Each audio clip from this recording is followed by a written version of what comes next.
Welcome in, everyone. RFP Refugees podcast. Ted here, Jon here. John, how you doing, my friend? How's it been hanging? I'm good. I can't complain. How about you, Ted? Yeah, I normally at the time I try to be very positive. I was told, with radio, you do radio, you should be extremely positive. You should be happy. You should be excited, because if you're not excited, then, it sounds like boring radio. You shouldn't sound like, I believe one person referred to it, don't sound like your dog just died. Sound like happy and enthused. Is this a criticism of you specifically, or a general sort of philosophy that you read it? This is a philosophy for how you do talk radio, and how I was taught to do talk radio when I started out. DC United fandom sort of destroys the commonly held wisdom about what people are looking for when they're listening to podcasts or video. My teacher's clearly an idiot and hasn't watched DC United from 2020 to 2025, because oh boy, the hits just kind of keep on coming. How you doing, folks? Hope everybody's having a good day. How was your? I know you had an eventful week. We'll get to talk about that. I hope you had a restful, recovered. You were able to recover from the weekend. You arrived, and you significant other was not too upset that you flew all the way to Nashville to watch your team get pounded 5-2. Yes, goal from a former player. I hope the marriage is all good and well after doing that. Yeah.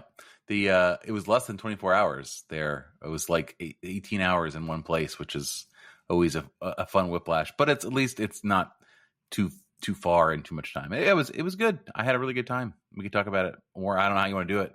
I could just go now. I can do it later. It's up to you. Yeah. Well, let's we'll get to that. I was asking if I hope you had a restful weekend. I didn't. I played baseball out in the 98-degree heat and almost died, and I had a fever rash. It was a mistake. How about you? What did you do? Hopefully nothing like that. No, you saw the Kickers, right? I saw the Kickers lose. So they are going through similar struggles about my team's just packing on the pain. And I was out in extreme heat refereeing soccer, which was a decision I made, but at least I get paid for it. You're back, baby. Yeah, did some. There was the National Girls Academy that was this weekend, so I got to go out, and I only was able to do a couple games, but got to do it with some really, really talented referees, and that was a lot of fun. That was a lot of fun. Referees from I refereed with one person from Massachusetts and the other from Colorado. And that referee from Colorado was complaining about the humidity, and I said I could say the same about the altitude. That's right. So they lost their natural advantage of being able to run for 1,000,000 miles, being used to playing on the moon. There's a lack of that, like the thin air. Like, did your lungs get better? I don't know. They don't make you handle humidity any better. Clearly, we're beating around the bush because we got to talk basically everything bad. It's the everything bad show. Everything bad every week. Everything bad with Ted and Jon. Yes, basically, that's how it feels like with DC United. DC United. Let's we could talk about I don't think we talked about the 0-0 draw to Atlanta. We could talk about the 2-1 loss to the LA Galaxy. We might get into that a little bit. That all seems a little bit small potatoes compared to the U.S. Open Cup quarterfinal. DC United with a chance to make a semifinal, which would, I think, potentially we thought might be the last thing kind of holding on to the Saints job. And we're right. Well, we'll get into the reporting from Stephen Goff that might suggest otherwise. Well, the timing. Yeah, but DC United 5-2 loss in the Open Cup to Nashville. John, you were there, man. I have to I was watching at home. I feel very dead amongst these regular season games, because it just kind of feels like it doesn't. Yeah, they run into one another. Yeah, this game mattered though. This game was a chance at a trophy. I think there was some debates on whether it be like 2013, like a redemption arc. I think it started out great. What was it like in the stadium to be up 2-0 for that minute right before things started to collapse?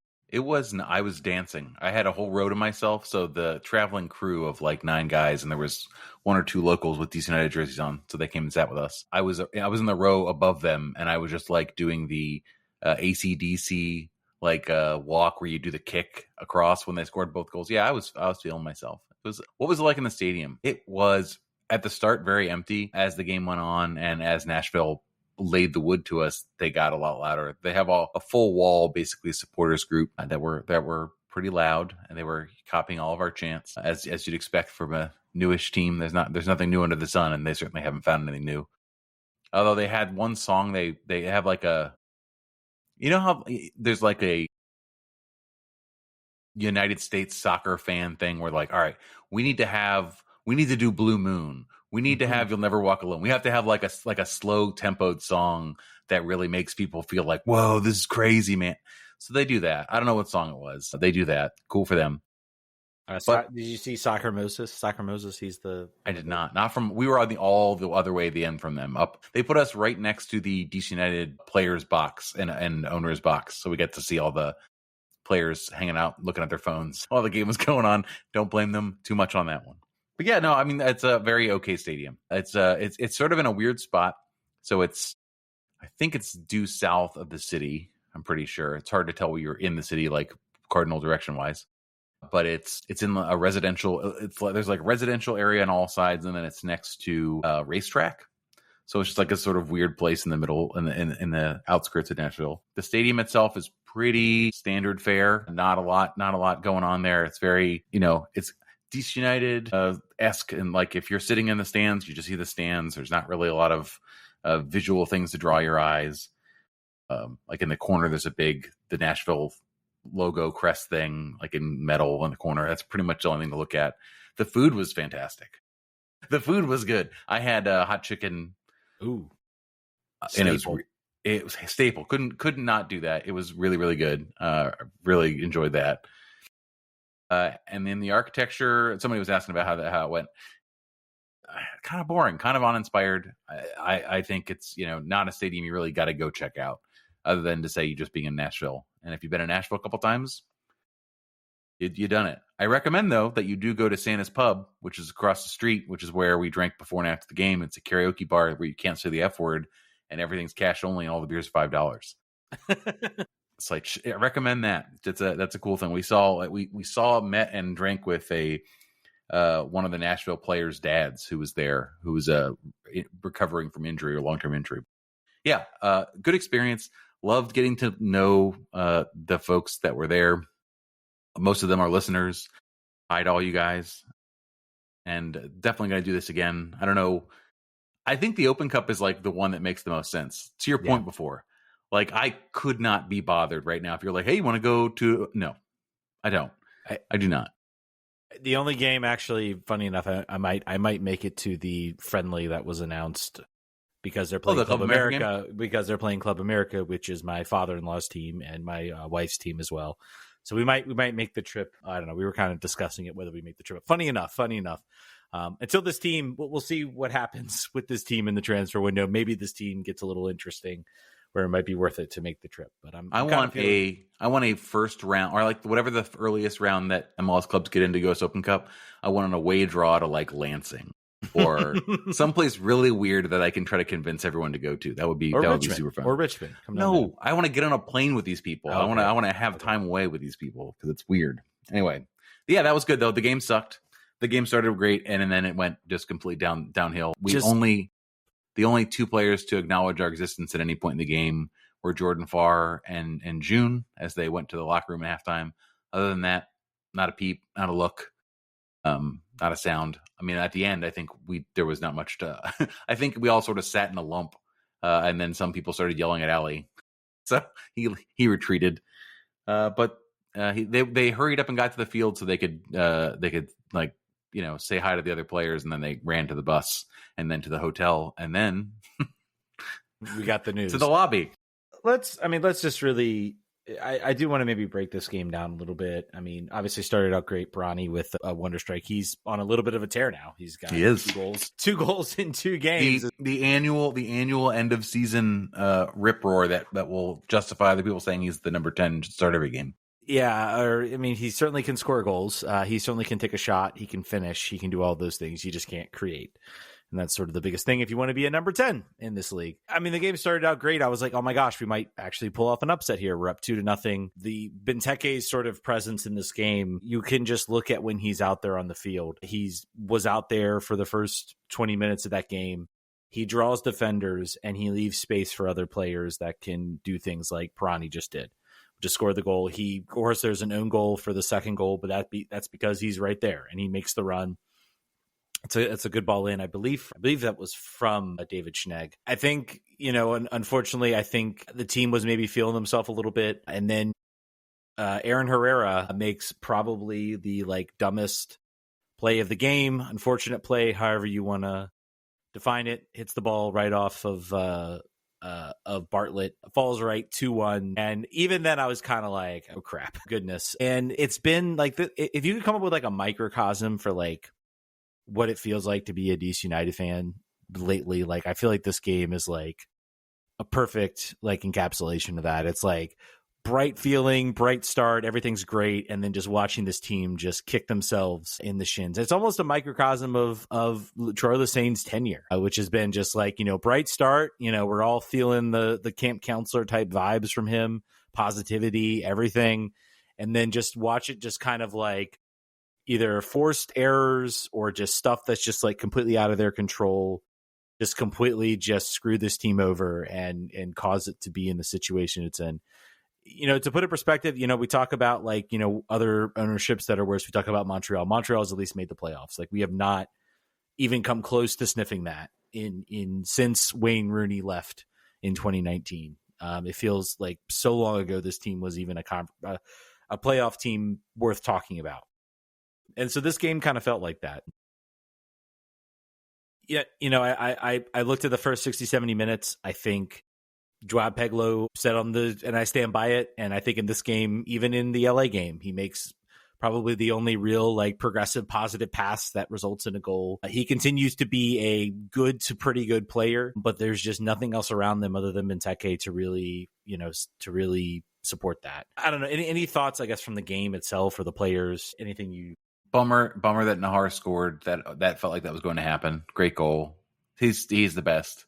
He's the best, and he's on $280,000, and I'll never stop being mad about that. I think we're surprised to not see Benteke be able to play more of a part in this game and be more impactful. Obviously, what are you going to do? But I don't know if that would have made the difference, certainly. The team just could not handle transition defense again, and also they weren't able to make after the first 45. They were not able to create the chances. They didn't look dangerous, and even obviously the goal that Pirani scored was not from sustained possession. There was a turnover, and he made quick work of it and took a shot that no one was expecting, and it went in. The second goal that was the own goal, that was more styled offense. That was more linking pass together, putting a dangerous ball in. They just couldn't, and this continued in the LA game, and we talk about that next. Just an inability to have dangerous players on the field. It's just it is what it is. Randall Leal looked for 15 minutes against the Galaxy. Against Nashville, he did nothing. But in the Galaxy game, that's another player besides Peglo, the only other player that you could put on the field. Like that guy could do stuff. He'll try things. I don't know. He can't last 90 minutes, obviously, and he can't start, and he's not the long-term solution. But you got to figure more guys like him would be good.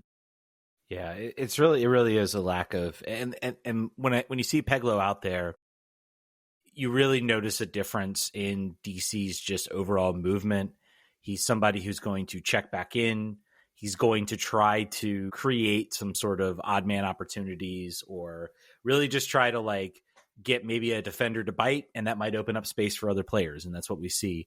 The biggest problem right now with DC when he's not out there on the field is there really isn't anyone else that has that ability to, and that's really what you talk about when you talk about with Pirani, and why, despite you might look at his stats and say, well, he's, a pretty good player. Apparently the team, I didn't put this in the rundown. Apparently the team, he might be on his way to Vasco. It seems like Vasco is basically like, well, do you want to extend him DC or do you want to give him to us? Basically is the process. So no one really wants to pay money for this guy. You kind of see why. I mean, if it really go watch him, his movement, he is not able to do the types of things that Peglo can do, that Leal can do, as far as just either making that type of incisive pass, really making that runner. I think he would be an okay, like, second forward, perhaps. Like, no physicality, too, by the way. Just a strong wind would knock him off the ball. Yeah, and he's just not going to do that. And it was evident in this game. He gets obviously a great goal. He can shoot a ball. We've seen that. He gets a great goal against the Galaxy, but that almost comes like, if he's the one playing that pass, it's a little different. But he's the one receiving that pass. And it's a good run. He kind of recognizes the space and moves into the space. But overall, this just, the game, the way the team collapsed. I don't put this all on Troy Lesesne, but I kind of after this game was like, I think this could be it. This feels like this is it. Like the team itself just kind of deflated after the mistake. Then they get the PK, and then it really just felt like a matter of time when that happened. And that PK is an unfortunate call. It's. I look back at it, and I think it is the referee makes the call. You can't sit there and say it doesn't go off his arm at some point. Is his arm in a bracing position? Is he making himself unnaturally bigger? It's debatable in my mind. VAR looks at it and they say, well, there isn't anything short of that ball just going directly off his chest and not hitting any part of his arm, and we can't discern any part of his arm that it hit. We're not going to recommend that for a review because, we're going to look at the referee's interpretation. He's making himself unnaturally bigger and it hits his hand. It's an unfortunate PK call, but then the team just kind of like folded at it. It was almost like we're done. It's over. We're going to lose this game 3-2 or 5-2. And they just kind of collapsed down from there. So, yeah, nothing else really to say. Well, anything else you want to drop about this game? Anything? Nope. Any feelings from the fan base? Sam Legg did say hello. So I don't want to make sure he also said that tall man said hello to the traveling support. That's good. No, nothing else. I think we all we had optimism, and it went the way the season we had was like a brief moment, a glimpse of like, oh, this is the magical year. It's going to be exactly like last time, but alas, and there are consequences. Yeah, and there are consequences, and they happened early this morning. Wake up, apparently, Ali Mackay being there. Actually, if you had told me he was there, I would have said, I bet Troy's getting the sack because I don't see any other reason for him. Well, because he was there before. That's his old club, so he probably had visiting some friends and family in Nashville. Maybe, possibly, but I think also it was if we lose this game, like this is the moment, this is the opportunity. He was like this, sitting in his seat for most of the game, just like that, and then he ran for the doors pretty quickly after. Yeah. But the news broke at like midnight, I think, where we were. And then I had already gone to bed, or at least to my room, because I had a 6 a.m. flight, so I had to tap out. But the rest of the group did not tap out; they went down to Broadway, and unconfirmed, but I think they saw him in the bar. And what's his name? Eric Prince? Not Eric Prince. That's the guy from Blackwater. Zach Prince. I saw them, and then they saw the DC United fans, and they got the F out of there. They're like, I don't want to have this conversation. Let's roll. And I don't blame him at all. I would also do the same thing. Oh, I feel so bad for him. But apparently, yeah. So Troy Lesesne was let go. Apparently that night he met with Ali Mackay. They then got a flight back to DC and were told they were let go. And that's that. The Troy Lesesne era ends. I guess a lot of people. The discussion always is is this Troy Lesesne's fault? Does he deserve the blame? No, full blame? No. This is obviously on Ali Mackay on a certain sense of the players that were chosen. I do think there were some people that were pointing out like no one really improved, you could say, under Troy Lesesne. There was no real development. So yeah, I mean this is what happens in sports. This is what happens in sports. That's abandon all hope, all ye who enter here in I don't know, John. Where do you? I mean, this is a move. This is what happens in sports. Your team's not doing well. Things aren't going your way. You're not going to step up and be like, "Never mind, we hired the wrong players. Let's get rid of them all." You're never going to convince me that a short stinted MLS coach, but mostly USL coach, is a coach that you cannot terminate. That the vision is so important that to the project that you can't replace him. That is the unfortunate truth about being a coach without a long-term track record. You are inherently replaceable. You're more replaceable than a coach with a track record of winning at the highest level. That's just the way that goes. Do I think this was down to him entirely? Certainly not entirely. I think we've been talking about for the weeks and months leading up to this, really, but weeks specifically. And we'll get into when we started talking about this. But we've been asked to break it down. What's the percentage? Whose fault is this? Is it the ownership's fault?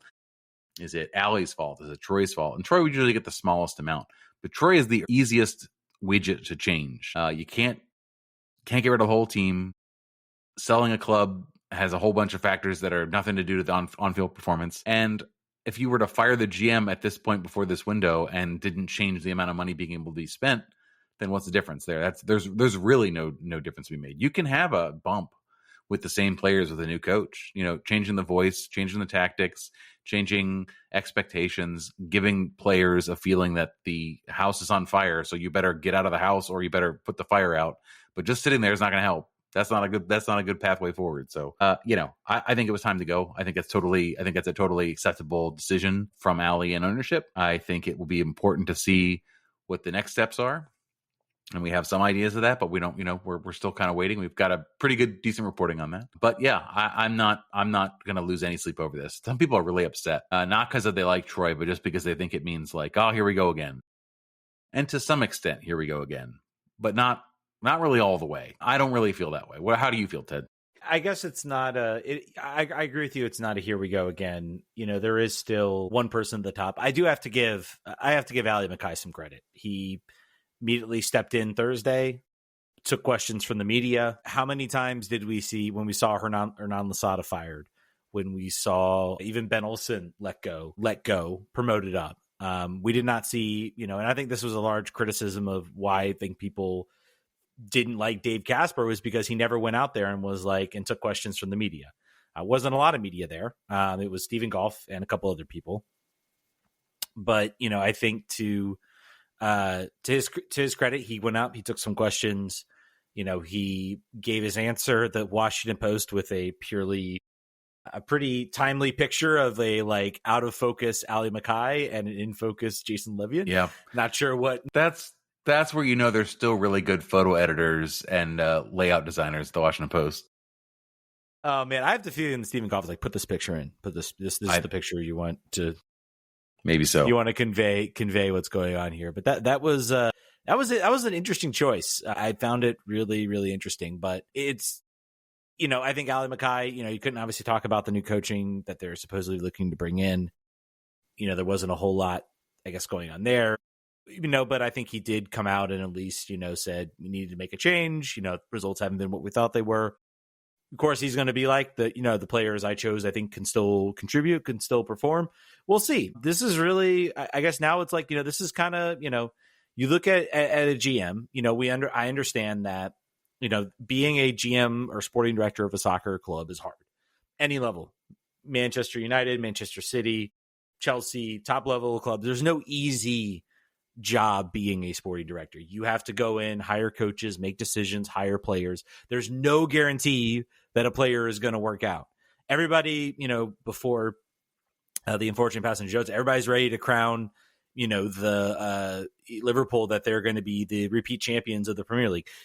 Florian Wirtz could come in and absolutely bomb. There are plenty of players that come out there. There are plenty of coaching decisions that don't work out the way you think they're going to work out. But, as GM, you have to own this one. And, I think you have to own that, maybe the wrong decision was made. Do I wonder if maybe, I don't know, we've sort of had some, like, we've looked back at sort of the history and everything and who this team actually wanted to hire. They wanted to go out and get the former New York coach whose name I can't remember at this point. Dom Tarrant.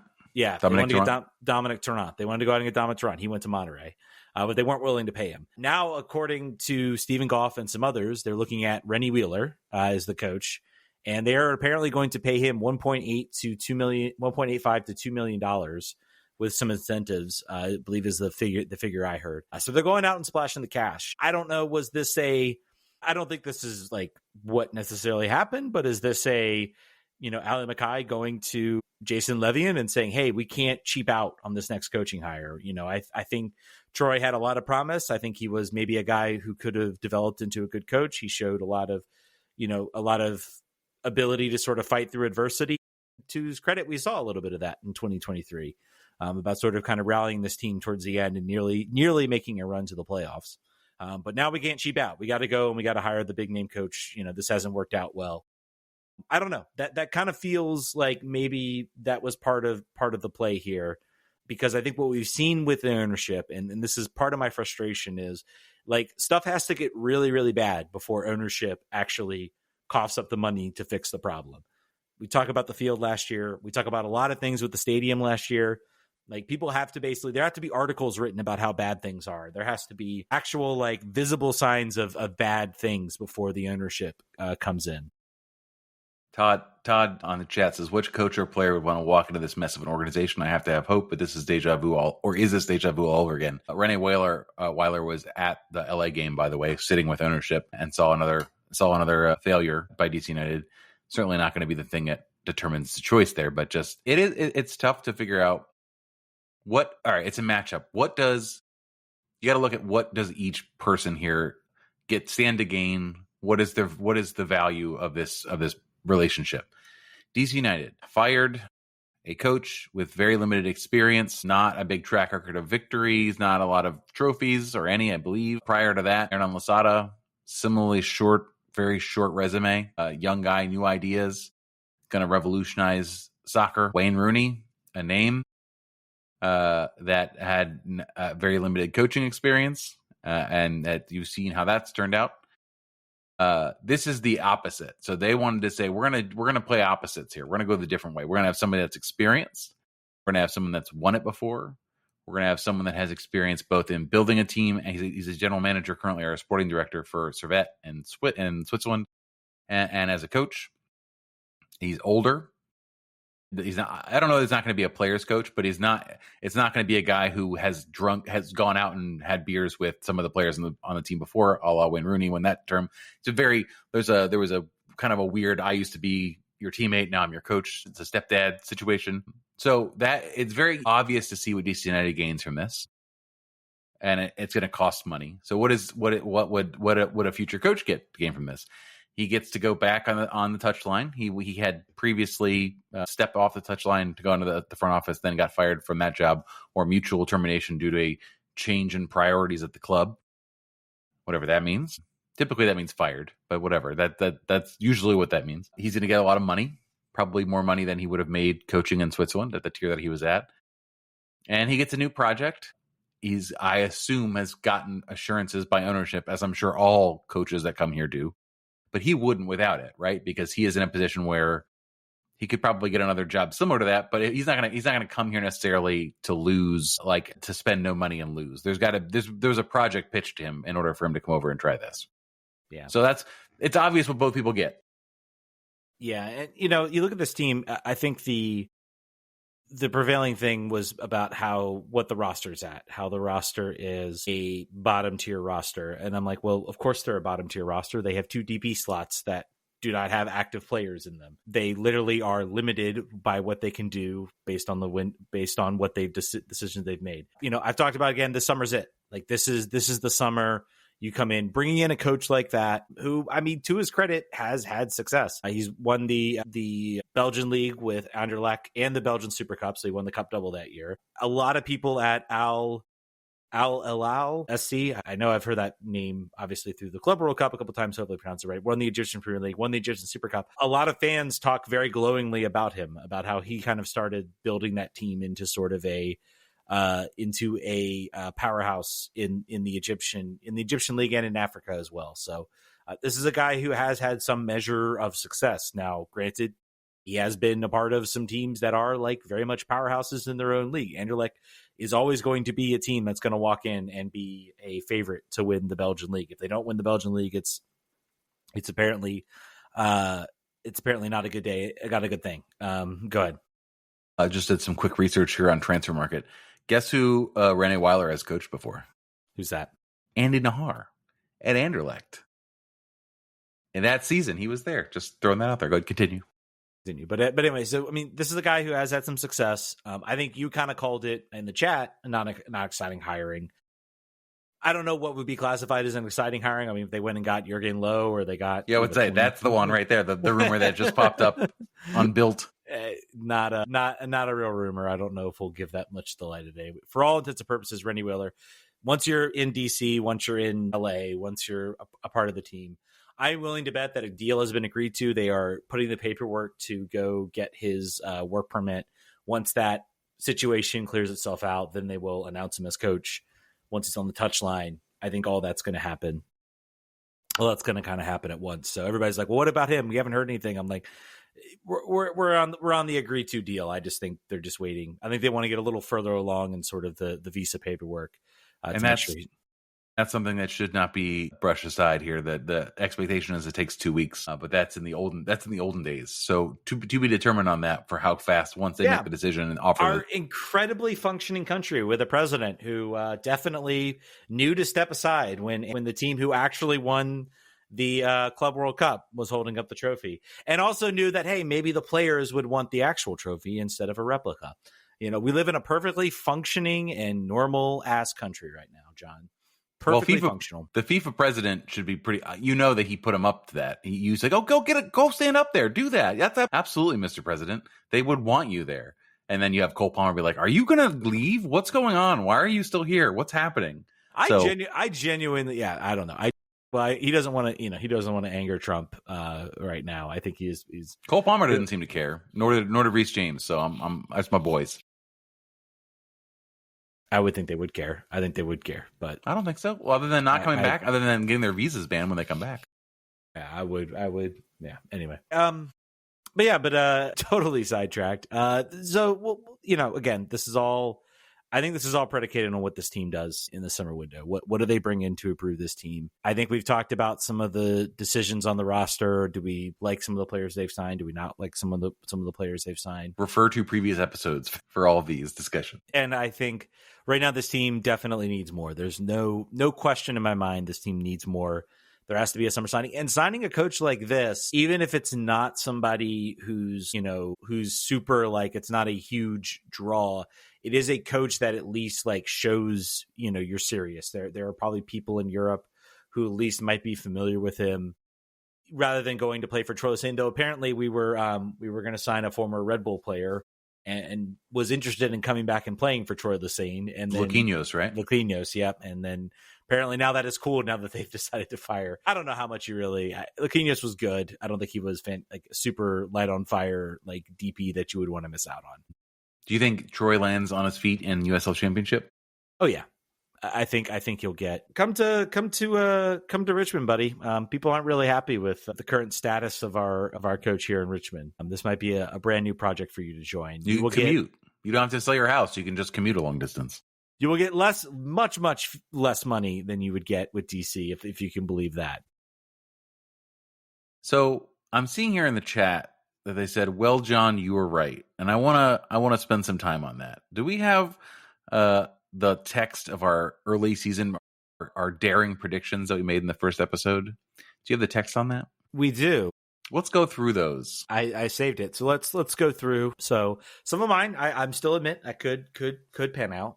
Mm-hmm. So start with my prediction, John, before we get into yours. Let's do that. Yes, please. DC, I said DC will sign a DP number 10 within 2 weeks of the summer window opening. So we are 10 days away from the summer window opening. Supposedly they're looking at some players. We won't talk much about this next prediction. DC United will be no worse than -5 on their expected goals against and actual goals against this year. Nope. I think they might end up being worse. DC will enter decision day controlling their destiny to make the playoffs. Whoops. Still mathematically kind of possible, I think, if they win every game. Yeah, if they go out and do it. So we'll see what happens. Crazier things have happened in MLS. My wild prediction was Kim Jung-hong will be a finalist for MLS Young Player of the Year. Ooh. Big. That's why it's a wild prediction. It is a wild prediction. John has an injury crisis will hit again. This team will have 2 goalkeepers on the bench for a league game to make up numbers. Yes. That'd been in week 2 or 3, I believe. Yes. Benteke production faces a steep drop-off, finishing the year with 13 goals. What is he at? How are we looking? Is he like 6 or 7 right now? I don't know. Let's go look. I should have had this up. It's all right. Are you really got your trophy right I here. do. 6 goals so far in 2020. Looking good. Looking good. What's the other one? The other one, Gavin Turner will get 300 league minutes due to injuries. That one's a no. That one's a no. But hey, we got to give credit to Gavin Turner. 1 goal, 1 assist. He did. And his, I think, second appearance for Chattanooga FC. So congrats to him. Are you giving yourself a trophy? I am. So we got my name on it. Go ahead, continue. What was my wild prediction? Your wild prediction: Benteke is seeking a move in the summer window due to the storage part and faltering production. Don't think that's happening. I said that he would get fired, didn't I? Wasn't that one of them? I don't believe that was one of them. Oh, we're gonna have to go to the videotape. I'm pretty sure. I'm still gonna give myself this trophy. You definitely saw that coming as far as It's just there was always going to have to be a patsy. If things went wrong, there'd have to be somebody that you could throw out the window, and it was always going to be him. Yeah. Probably not paid very much. So again, you talk about money, it's much harder to move a guy that you have to pay. I'm presuming this is going to be, what do we think on the contract? Going to be 2.5 year contract? Probably. Finish the year. And then yeah. Well, if he stays that time, it'll be tied for his longest time that he's been with the club. So if he actually plays that his entire contract. We'll see. It's probably going to be half a year, and then we'll see if it's 2 or 3 years. He probably will only want to do 2 years because he'll be like, maybe he knows enough about MLS rosters and the money that's being spent, and maybe he's been told about some players they want to bring in. Who knows? I don't know if we want to talk anything more about, I guess, LA. Again, not a whole lot to talk. I mean, I don't really get in like the defensive performance. I look at this team, and even in like for most of that Nashville game before things got really bad, like I just look at this defense, I'm like, they're not like excellent, but like they're not terrible. It's just like they literally cannot threaten at the top. The top is the problem, and you fix the top and you're actually threatening, and you start to put teams more on the back foot, you'll pressure your defense less, and that appears to be the big issue with this team. What do we see? Do we want to talk? Oh, we got another player rumor that we should probably discuss. Apparently the team has made an offer to Griffin Yao. Oh, yeah. How did I forget about that one? DC doing the big brain move. Rather than develop your own players and sell them for big fees, sell them to European clubs for cheap and then buy them back, a la Chris Durkin. Well, you have a coupon code for 30% off. Because you got the sell-on fee for 35%. Mm-hmm. I'm reading maybe some reputable sources that say probably not likely to happen. I think maybe this was maybe he wouldn't want to come back here. He would. There'd be no reason unless he's got homesickness or he's got family that wants to come back for his career. There'd be no really reason. I would love it. I think it'd be great. He'd slot in. He'd start week 1 for me. But I'll put that in the fantasy camp. Same with Kevin. If Kevin Paredes got rumored back, I'd be like, yes, let's do it. Let's roll the clock back. I agree with you. I don't see this happening. I think Belgium is going to look at another team, and then DC will still get some cash from it. So it remains to be seen. You gotta create the next Griffin Yao. That's what you got to do with that bunny. Right. And that's all we have for player rumors. So tick, Mr. Mackay. Tick. Clock is ticking, buddy. This team needs something. I'm really hopeful, like in the next week or so, there's going to be some sort of linked to rumor other than Griffin Yao be something else where they could go out and do that. Apparently also, I think the team is looking to like extend his contract too. So I think it's like they don't get the offer now. They'll be like, well, we'll still hold on to him because he's useful and he's productive. So he keeps that up. And he's been hurt for a little bit. Last year, so he didn't have a fully healthy season. All right, let's get to some listener questions. Says Eclipse Wanderer 42. How did we end up here? Did the front office overestimate the talent of the roster, or are they all underperforming? No, I think not. My answer is this. It was obvious what was happening from the beginning of the year, and we talked about it, and that this was a year of paying off debts and consolidation. But in our minds, we don't want to live with that, so we also gave ourselves hope. Because who wants to go through an entire season where you're just like, this is a wash. Let's just kick it. So I think I was telegraphed. They're never going to communicate that to you directly. That would be suicide and very bad marketing. But I feel like for the most part, like that was kind of conveyed to us. It was not, however, conveyed that all of the players that did well last year were going to have a steep drop off in form, that Benteke was going to get injured. So basically, if everything went normal, if they had a repeat of last year, that would have been what they wanted to have. And then they were going to say, all right, well, next year, this is the year we can make hay. We're going to be hanging around that 8-9 spot. Summer hits. We're going to get a big impact player. Then we're going to shoot up. And then we're going to, bring somebody then in the winter. And then next year is going to be the big year. Yeah, I agree with you. I mean, you look at some of the players we talked about. We talked about Jared Stroud. We talked about, Aaron Herrera. Aaron Herrera. Not having a great year. I would argue he's been okay. Well, that could be a coaching situation. We'll see. We'll see how that changes. I think some of the players, you look at some of the players they also brought in, like Borisy now, Matty Peltola, David Schnegg. David Schnegg, I think, has been pretty good. Matty Peltola and Borisy now show these little flashes where you see exactly why they're brought in. I'll be curious to see, are they looking at, we look at some of these players that might not be happy, particularly Matty Peltola. does bringing in a Rennie Wheeler maybe change his tune about what he wants to do? Maybe he says, well, let me give this another shot. I'm already here. I already have a coaching situation. Maybe being with a more European style coach they'll recognize my talent and use me more effectively. Because it was very clear that Troy Lesesne did not trust Matty Peltola in several situations. He was playing him in the third center back as sort of out of necessity because the team was just giving up goals and he was a talented player and he threw him out there. But I mean, when given the choice between Boris Henao and Matty Peltola, he went and he even had Brendan Sarvania out there. I wonder if I'm Brendan Sarvania. Like Brendan Sarvania was getting minutes for Troy Lesesne. How does that whole midfield play itself out as we get a little Did you know Servette has a lower market value for their players than DC United does? $22 million market value. DC United listed at $25 million. I was looking if there was any players he would want to poach, and there's only 3 players over $1 million of value. Doesn't mean that would be the determining factor, but there's not there's maybe he brings somebody, but they will not be DPs, I guess I would say. Let's go next. We have Sabatis. Blue Sky says a DCIU plays after we go to bed. Does it make a sound? I think we're done by the fact that we're not really talking about the LA game because there's really nothing new to really. I was up for the whole thing. I watched the whole thing. Yeah, and not much to really discuss. Peglo had a nice pass and a nice goal, and that was really about all we got from that game. Maybe a couple semi-half chances, but not a whole lot. Looking at the remainder schedule, are there games that you think we can win? Sure, Austin. Why not? Traveling team on the West Coast. Maybe, honestly, Charlotte. Maybe Charlotte. Currently, that team is going to be without their star striker who's headed off to Derby County. So that could Ethiopia. Yeah. We'll probably win that. I said we'll win the game against Ethiopia. Montreal, maybe. Yeah, I could see us pulling a win out of that. I'd say Montreal and Ethiopia are the only ones. New England's also not looking great. We always seem to put a game against them.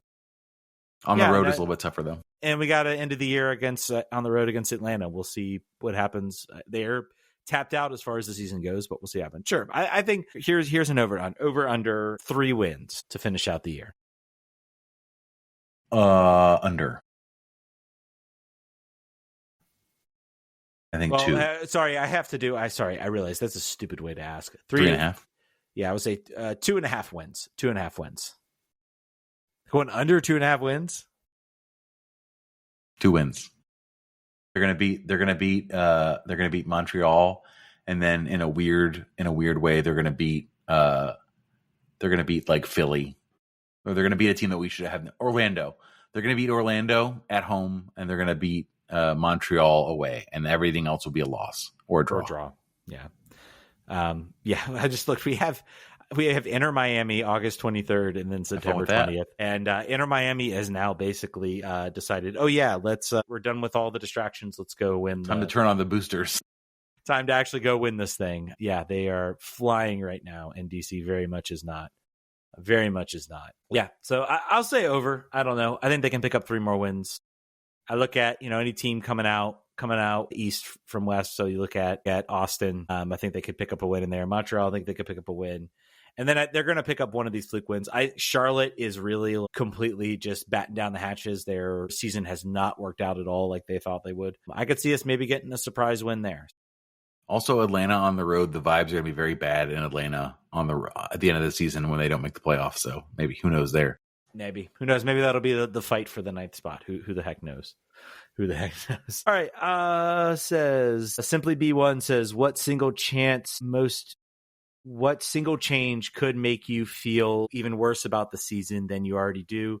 Conversely, other than miraculously starting to win, what single change would give you hope about next season? Honestly, what would make me feel worse is if this team left the entire... I'll say honestly, like if this team does not have an announced DP signing within, I would say right now, based on the season looks, within a week of the window opening. So the window opens, and then if they do not have somebody lined up, ready to go, offer on the table, designated player, I will feel really worse. Conversely, I feel like if they get a designated player and that player starts and picks up an assist or a goal in their first start, I'll start to feel better about this team. That's really what it comes down to. Regardless of whether it wins and losses, It really does come down to Ali Mackay can, miss or maybe half hit on like everything he's done so far. He's had some semi good signings. He's had some not so great signings. You hit on your DPs, you're successful in MLS. That is the tried and true formula. And he was gifted a hit. Like, I still call Benteke a hit as a DP, but now he has to go out and do it himself. And he really hasn't had that yet. And he hasn't really signed a true designated player. All right. I'm going to not think of anything different for what would make me feel better, or what was required as they sign a player, impact player right at the start. What would make me feel better is if any one of June, Jackson Hopkins, Jacob Murrell, or Matty Peltola have a good run towards the end of the season and stay in the roster, stay healthy, and have quality performances every game. Just one. Any one of them. Don't care who.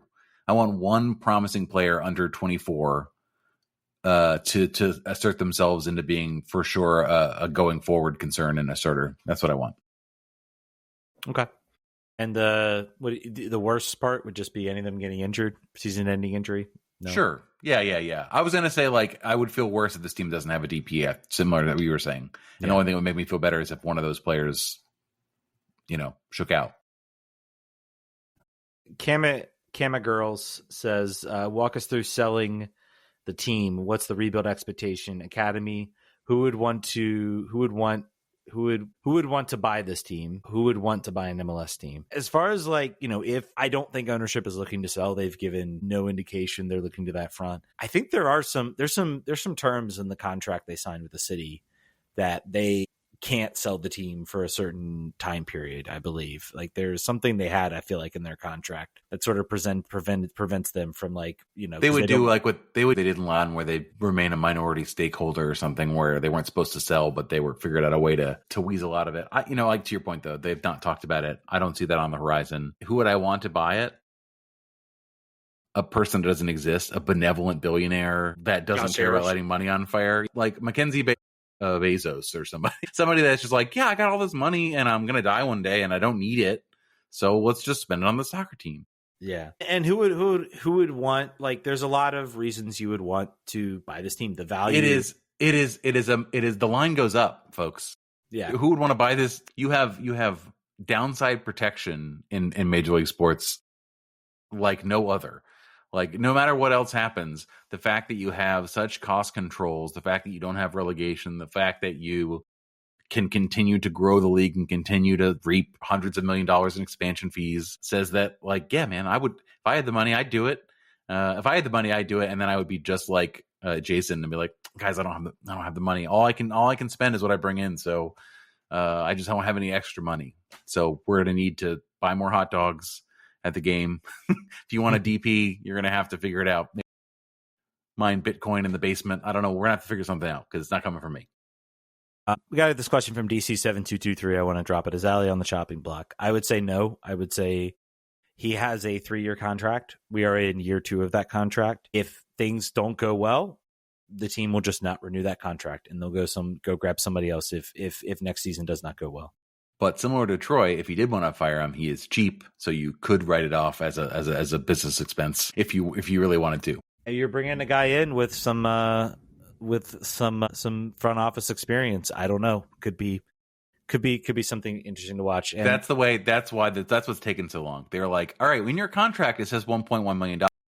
However, if in the event of the next year and a half you take on another job, you won't get paid anymore. You're gonna actually have 2 jobs for the same salary. And he's probably like, no, I don't want to do that. But yeah, this next question, I think, what are expectations for the rest of the season? Development, trying out new formations, make a push for the playoffs, or do they use the rest of the season as a preseason for next year? I think as long as they are still alive mathematically in the playoffs, you will see them push for the playoffs. If that changes, then yeah, I think you'll see, June will probably get some run out towards the end of the season just to try to see if you can build up his confidence. You might even see him make a start coming now. What are expectations? Expectations are sign a new player, get a big new player in, hope you can catch some fire, catch some lightning in a bottle as Thunder rolls in to... I saw that. You can see the window over your shoulder. You see a flickering light over and over again. Hopefully I keep power. Yeah, I don't know. Do you have any expectations for the rest of the season? I was just thinking about that. Like, no, I don't. Like, I don't like nothing could make it better really, unless they just go on a major league-esque win streak to close out the season. There's not really like players that aren't getting opportunities that you want to have. Gavin Turner's gone, so like who else that you're not who else are you not seeing that you want to see more of? Christian Fletcher blew up his knee. Yeah. Gavin Turner's gone. Like everyone else gets minutes, so it's not like you're going to be auditioning players. You can try out new formations. All right, sure. I mean, I'm sure the new coach would have ideas. I mean, yeah, I guess go try to make it to the playoffs. There's not anything else that you can do. There's no playing the kids. There's no. It's just it's kind of a dead rubber. If they I don't know what the mathematical situation, but even like slightly before then, I just heard the boom of thunder through your microphone. And it made me lose my lightning and thunder. Just lost my mind. I don't know. It's bad news. I'm not excited through the rest of the season. There's nothing they can do to change that, unfortunately. Yeah, Zero I mean, it's unless there's, like you said, something changes. New coaches come in, maybe some players that were unhappy suddenly become happy with the direction and suddenly start to play better. It's there. Sometimes I always say, like, I think some players like just they play poorly because they're not happy and they're not enjoying where they are right now. It's like any job. If you're not happy, you're not going to do well at your job. And some people fight through it. Some people are able to kind of fight through that type of stuff. They're just extremely talented players, but a lot of times players aren't happy. They're gonna do that. So that would be like the change. Suddenly a coach comes in. Maybe there's a coach that really hits it off. You talk about a player like Jared Stroud. Maybe Jared Stroud regains some confidence. That guy's confidence is in like the freaking toilet right now. And I look at him. He's one I look at. I'm like, he's a player that played pretty well, and then suddenly it's just been like he just has zero confidence. Nothing's going right, and you hope maybe a change can do that. Or Yogi Lowe's going to come in and pick a team that will win us. That's not happening. It's not happening. We're not talking about that article. All right, folks. I think that's going to do it. We got about an hour show in. Thank you guys so much for listening, for watching this. You guys are why we do this, and I say that all the times, and this time I really mean it because it's true. It's true. I'm getting a lot more comments like, God, you guys are saints. Like, how do you find the will and the way to keep it? And that's getting, you're right. We are. We're very special to do this. When we put out that call for questions and people come with questions, people come with comments, people come with emails. Shoot, you know what? We had, and I feel so bad. We had a really long, a really long email. I feel bad. We should pull that up before I forget. I have it right now. Okay. That's from Carlton. I'm going to just read a clip from it. And this week, I'm in a bit of a confused state with all that's happened. I think the first thing I would like to ask you guys and anyone else for that matter is, do we see a day in the future where we will be looked at other than how we are? The long and short is no, we are not. I feel bad for Troy, and now that he's been sacked, I'm relieved for him. No, he doesn't have to continually try to find some contrived. Now he doesn't have to try to find some contrived answer that's obviously not what needs to be said. Yes, there were some things that he did tactically that I didn't agree with that undoubtedly led to the team being played essentially each week to each game. But I feel bad for Ali. I feel bad for Ali Mackay that this couldn't be what he signed up for. I was primarily listening to the show at some point, and the discussion of selling players and the thought that we would make a run at Paul Pogba with that money, primarily from the sale of Cudi Pietro. Well, ownership group, how did that work out for you? Insert Family Feud buzzer sound here, please. We don't do that. I'm sorry. Do not ask us to do sound effects. It will not happen. Unless you're a Patreon subscriber at a high tier, then we will figure it out. I'm convinced more than ever that we are, as a fan base, are an afterthought. We have Footy's version of Donald Sterling or Frank McCourt. Frank McCourt had a lot more money, and so did Donald Sterling. So no, that is not an analogy. Or the guy from Oakland, San Jose ownership, John Fisher, not him. At this point, I'll take a sovereign wealth fund or an eccentric owner. Anything has got to be better than this. No, it doesn't.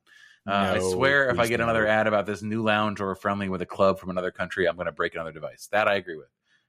Yep. But that's pretty much it. So yeah, it can get worse, folks. It can get so much worse. It can get so much worse than this. This is like benign incompetence rather than like actively malevolent ownership. It can get so much worse. This sucks. So know that it sucks. I am not saying that it's good, but it can be so much worse than this. We're not so far removed from the previous Commanders owner. Yeah, to remember, look up the street. Just remember how bad it can be and how good it can potentially get if things change. I will say, I take a point of Carlton's email where he's like, this can't be what Mackay signed up for. Mackay made the decisions here. Like it was Makai's decision to sell Ted Pietro. It was Makai's decision to trade Matthias Klick. It was Makai's decision to go with one DP heading but into not to this hire season. Troy. But not to hire Troy. That is what was the rumor at the time, is he wanted somebody else, and then ownership made him take a compromise on that. But to add it, I mean, he still made the decision. Okay, that's not your first choice. You still, maybe he was second choice, but you still made that decision and brought him in. And now you have burned. My thing about Makai is I feel like, he came in, we knew last year was going to be we got contracts we can't get out of. We need a hard reset. I think what the biggest thing was, like, this is the hard reset. Now it's like you've burned up all the goodwill. Fans are upset. Everybody's upset. Everybody is tearing him up. And I have nothing else to say to give any hope, because I have not seen anything this year that has given me any hope. Give me a rumor about a good player. Give me a guy I can look at on FBref that's got like in the 90th percentile in created chances or shot creating actions. Maybe I get a little more excited. Even though apparently go look at Pirani stats on FBref and see his Don't do that. creating. Don't do that. I don't think you should do that. I think it's not illustrative of anything. I just want to say, if you want to, I don't want to end this show on a bad note. We'll send it there. Let's end it there. All right, folks. Again, thank you guys so much for watching. Thank you. And sorry, Carlton, I nearly forgot your email. I apologize for that. It won't happen again. Appreciate everybody who writes in, everybody who comes in support. Hopefully I keep power as we do this. Anyway, we'll talk to you guys next week. Vamos.